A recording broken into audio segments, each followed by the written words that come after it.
नमस्कार। यदि इंसान का सबसे बड़ा दुश्मन कुछ है तो वो है क्रोध।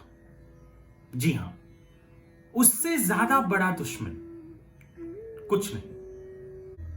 और आज मैं बात करूंगा एक ऐसे राजा के बारे में जिसने क्रोध में, गुस्से में एक ऐसी हरकत कर दी जिससे उसे उसकी जान गंवानी पड़ी। मैं बात कर रहा हूं राजा परीक्षित की।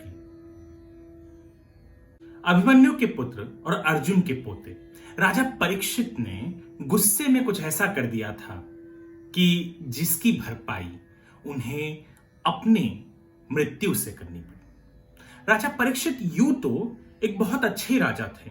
कहते थे कि आम जनता के दुख वो बिना कहे समझ जाते थे। एक बार वो जंगल में थे। जंगल में उन्हें बहुत प्यास लगी थी और भूख भी लगी थी। कहते हैं कि प्यास और भूख ने उन्हें पागल कर दिया था।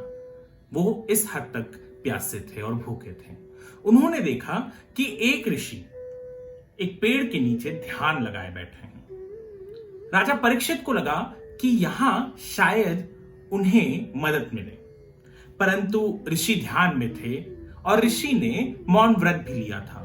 उसने राजा की बात न सुनी और ना ही वो सुन सकता था और ना ही उनको जवाब दे सकता था, तो वो ध्यान में बैठे रहे। कहते हैं राजा परीक्षित बहुत ज्यादा गुस्सा हुए। उन्होंने एक मरा हुआ सांप उस ऋषि के गले में डाल वहां से निकल गए। जब ऋषि के बेटे को इस बात के बारे में पता चली, श्रृंगिन जिसका नाम था, कहते हैं उसने परीक्षित को श्राप दिया कि 7 दिनों के भीतर उसकी मृत्यु एक सांप के काटने से होगी।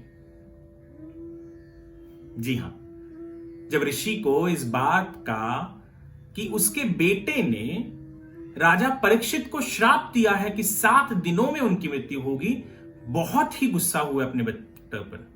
उन्होंने उनसे कहा कि तुमने बिल्कुल गलत किया है। उस वक्त राजा क्रोधित था, गुस्से में था, और तुमने गुस्से में एक ऐसे राजा की मौत की श्राप दे दी है जिसने ऋषियों को बहुत मदद की है। उसने अपने बेटे को, ऋषि ने श्रृंगिन को कहा कि तुम जंगल में जाकर घनी तपस्या करो ताकि तुम्हें अपने गुस्से पर काबू पा सको।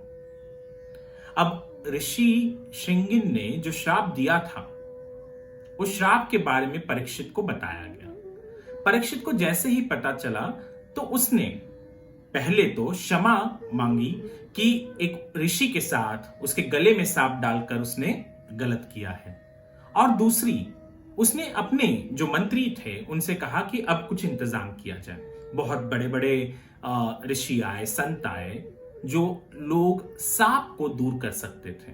परंतु कहते हैं कि श्राप था तो श्राप को तो पूरा होना ही था।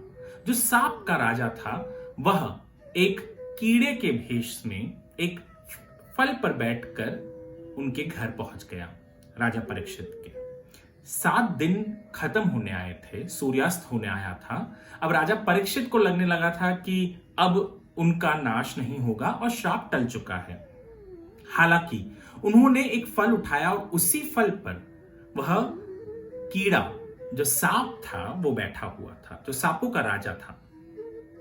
ऋषि ने जो श्राप दिया था वो था कि सर्प यानी सांप के काटने से राजा परीक्षित की मृत्यु होगी। सांप भेष बदलकर राजा के महल में पहुंच चुका था। राजा ने क्रोध में किसी को हानि पहुंचाई थी, किसी का मजाक उड़ाया था।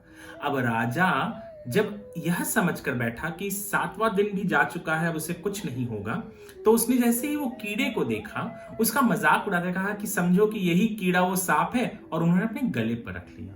बस इसी मौके का तो इंतजार उस सांप को था। कहते हैं कि सांप अपने भेष में आ गया, सांप कीड़े से सांप बन गया और उसने उसी वक्त राजा परीक्षित को डस लिया। राजा परीक्षित की मृत्यु उनके गुस्से में लिए गए फैसले से हुआ। राजा परीक्षित इस कारण उन्हें श्राप मिला क्योंकि उन्होंने गुस्से में आकर एक ऋषि को अपमानित किया था। हम भी कई बार गुस्से में बहुत कुछ कर जाते हैं। गुस्से पर जो व्यक्ति काबू पा जाए, समझो उसने सबको जग जीत लिया। गुस्सा इतने आसानी से कोई भी नहीं छोड़ सकता। उसके लिए कहते हैं कि बहुत तपस्या करनी पड़ती है। परंतु अनार्थ, मैं कहता हूं कई बार हम देखते हैं छोटी छोटी चीजों पे बड़ा बड़ा बवाल हो जाता है। उन गुस्से पर तो हम काबू पा ही सकते हैं। गुस्से को दूर करने की कोशिश कीजिए।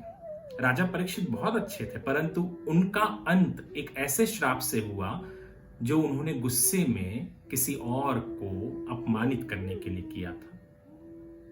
आप अपने गुस्से पे काबू पाइए, मैं भी अपने गुस्से पे काबू पाने की कोशिश करूंगा, ताकि हम कोई ऐसी गलती ना कर बैठें जिसका पछतावा ताउम्र हमें रहे। धन्यवाद।